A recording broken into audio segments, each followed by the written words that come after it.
Hello hi అండి, అందరికీ నమస్కారం. వెల్కమ్ టు భావన కిచెన్ అండ్ వ్లాగ్స్.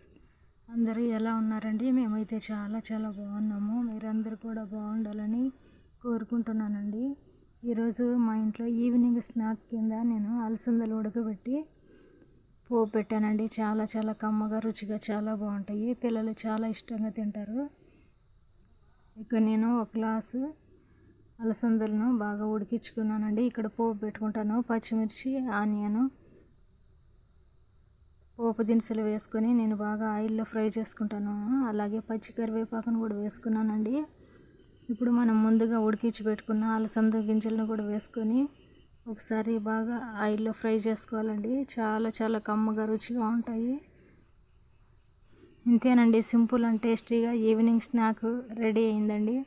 ఓకేనండి, థ్యాంక్ యూ అండి. Thank you so much for watching my video.